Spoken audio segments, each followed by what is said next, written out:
PGT proof करेंगे जिसे कहते हैं पाइथागोरस परिमेय और इंग्लिश में पाइथागोरस थ्योरम कहते हैं।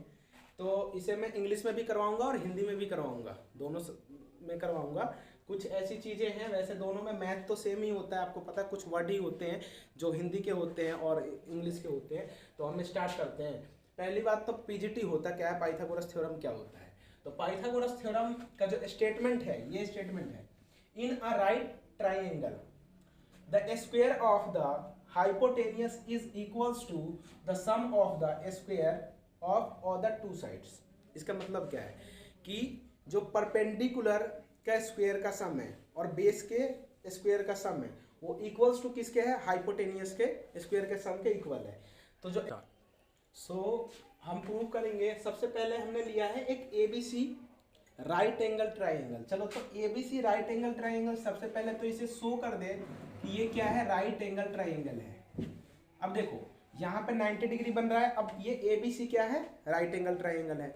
ध्यान से देखो, जो right angle at right angle जो बन रहा है 90 डिग्री 90 डिग्री का जो कोण बन रहा है वो कहाँ पे बन रहा है, बी पे बन रहा है। राइट एंगल ट्राइंगल किस पे बन रहा है, बी पे बन रहा है। मतलब बीसी होगा वो क्या होगा, परपेंडिकुलर होगा। और जो बी ए बी कह लो या बी ए कह लो, ये होगा वो क्या होगा, ये बेस होगा।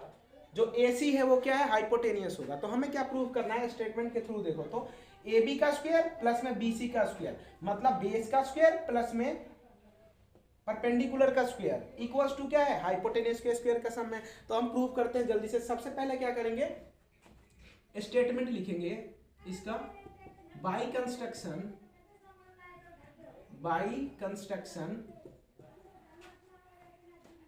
BD परपेंडिकुलर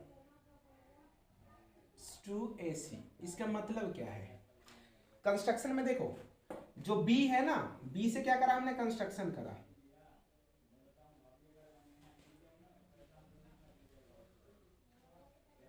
ये वाला कंस्ट्रक्शन करा D। अब इसका नाम क्या हो गया, BD। BD किस पे परपेंडिकुलर है, AC पे है। तो यही तो लिखा है मैंने, बाई कंस्ट्रक्शन जो BD परपेंडिकुलर है वो किस पे है, AC। इसे हिंदी में ऐसे लिखोगे, रचना के द्वारा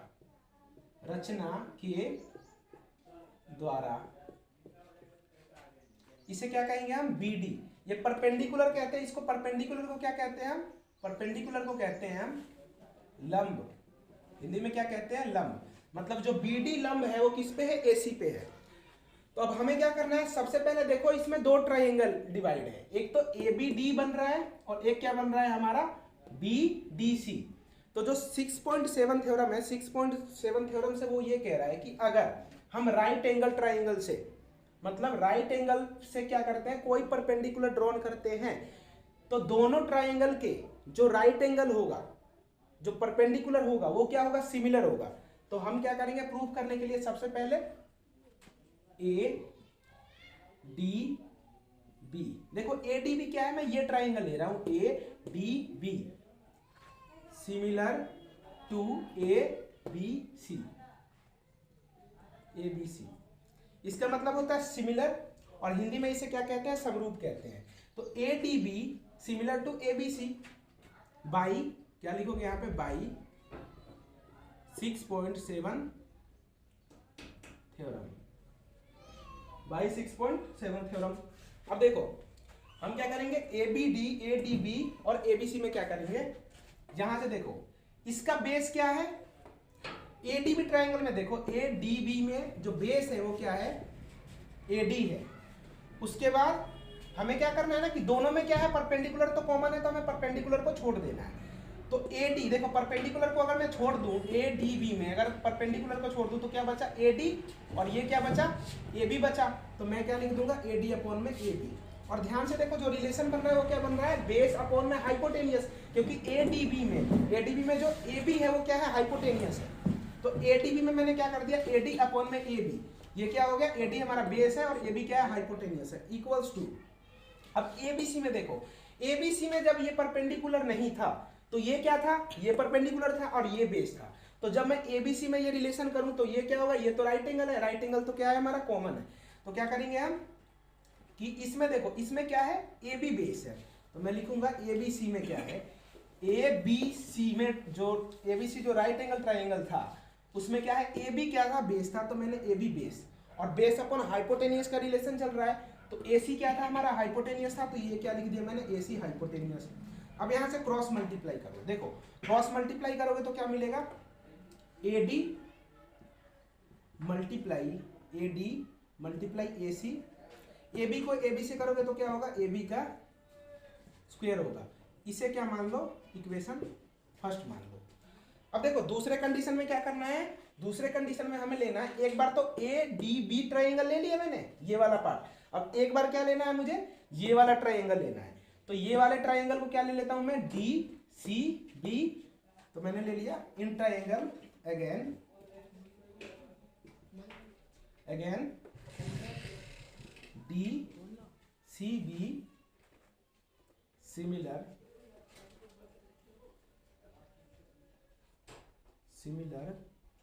किसके, ए बी सी, दोनों में क्या रहेगा, कॉमन रहेगा ए बी सी।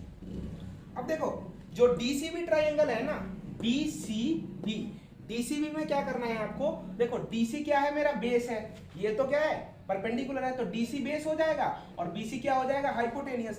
तो यहां से क्या कर लो कि जो डीसी है, डीसी हो गया हमारा बेस, डीसी बेस हो गया, और बीसी हो गया, वो क्या हो गया, हाइपोटेनियस हो गया, बीसी हाइपोटेनियस हो गया, इक्वल्स टू में। अब एबीसी में देखो, एबीसी ट्राइंगल में क्या करेंगे, एबीसी में कितने बच्चे सोचेंगे कि एबी अपॉन में एसी लिख दो, नहीं। अब जो हमने ट्राइंगल चेंज करा है, तो अब ये क्या हो जाएगा, बेस हो जाएगा, और ये क्या हो जाएगा, परपेंडिकुलर हो जाएगा। उस टाइम में क्या था, ये बेस था। अब इस वाले ट्राइंगल में क्या होगा ना कि बीसी तो हमारा बेस हो जाएगा, और जो हाइपोटेनियस हो जाएगा वो तो क्या है, हमारा एसी है। तो मैं क्या मानूंगा इसमें, बीसी हो गया बेस, क्योंकि बेस और परपेंडिकुलर। अब देखो क्या है कि जैसे कि डीसीबी में मैंने बता दिया है, अब इसमें क्या हो गया हमारा, एबीसी में ना हमें इसको बेस नहीं लेना है, बेस किसको लेना है, बीसी को लेना है, क्योंकि परपेंडिकुलर और बेस को हम एक्सचेंज कर सकते हैं बट हाइपोटेनियस को नहीं कर सकते। तो बीसी क्या हो गया, बेस हो गया, और जैसे कि पता है एबीसी में हाइपोटेनियस तो हमारा एसी रहेगा, तो बीसी अपॉन में क्या हो गया हमारा, एसी हो गया। फिर से क्या कर दो, क्रॉस मल्टीप्लाई कर दो, तो क्या हो जाएगा, डीसी मल्टीप्लाई एसी। देखो डीसी को एसी से करा तो डीसी मल्टीप्लाई क्या हो गया, एसी हो गया, इक्वल्स टू में बीसी को बीसी से करोगे तो क्या हो जाएगा, बीसी का स्क्वायर हो जाएगा। ये क्या हो जाएगा, इक्वेशन सेकंड हो जाएगा। अब देखो अब हमें क्या करना है, इक्वेशन फर्स्ट एंड सेकंड को ऐड करने पे, फर्स्ट और सेकंड को क्या कर देंगे, ऐड कर देंगे। फर्स्ट इक्वेशन क्या था हमारा, A D multiply A C equals to में ए बी का स्क्वायर। उसके बाद क्या है हमारा, जो सेकंड इक्वेशन है वो है हमारा D C multiply A C equals to में बी सी का स्क्वायर। तो देखो इसको इसे ये पूरे साइड क्या हो गया, ये LHS हो गया, ये RHS हो गया, तो इन्हें हमें क्या करना, ऐड ही तो करना है। तो ऐड किस तरीके से कर सकते हैं हम, इसको इधर मिलाएं तो भी कोई फर्क नहीं पड़ेगा। तो AB का स्क्वायर प्लस में देखो ये वाला और ये वाला पार्ट एक साथ ऐड होगा, इसको आप उल्टा कर लेना, ये इधर आ गया और ये इधर चला गया, तो AB का स्क्वायर प्लस में BC का स्क्वायर। एक साइड का पार्ट तो हमने ऐड कर दिया। अब देखो ये क्या है, AD है और AC है, तो इसको एक साथ ले लेता हूं मैं, AD मल्टीप्लाई AC ब्रैकेट में क्लोज कर दिया, प्लस में DC मल्टीप्लाई AC। अब देखो ये वाला हो जाएगा हमारा AB का स्क्वायर प्लस में BC का स्क्वायर। अब देखो इन दोनों में क्या है, AC कॉमन है, इस वाले ब्रैकेट में भी AC है, इस वाले ब्रैकेट में भी AC है, तो क्या बच जाएगा यहाँ पे AD, उसके बाद प्लस में यहाँ पे क्या बच जाएगा DC। अब ध्यान से देखो AD plus DC, AD plus में DC को मैं क्या लिख सकता हूँ, AC लिख सकता हूँ, दिस प्लस में दिस इक्वल्स टू में टोटल हो जाएगा ना हमारा, तो ये क्या हो जाएगा AB का स्क्वायर प्लस में BC का स्क्वायर इक्वल्स टू में AC, और इस वाले पार्ट को क्या लिख सकता हूँ, AC लिख सकता हूँ। अब देखो AC को AC से करेंगे तो क्या हो जाएगा, AC का स्क्वायर हो जाएगा, तो AB का स्क्वायर प्लस में BC का स्क्वायर इक्वल्स टू में क्या हो जाएगा, AC का स्क्वायर, यही तो हमें पीजीटी में प्रूफ करना होता है। देखो यही प्रूफ करना था ना,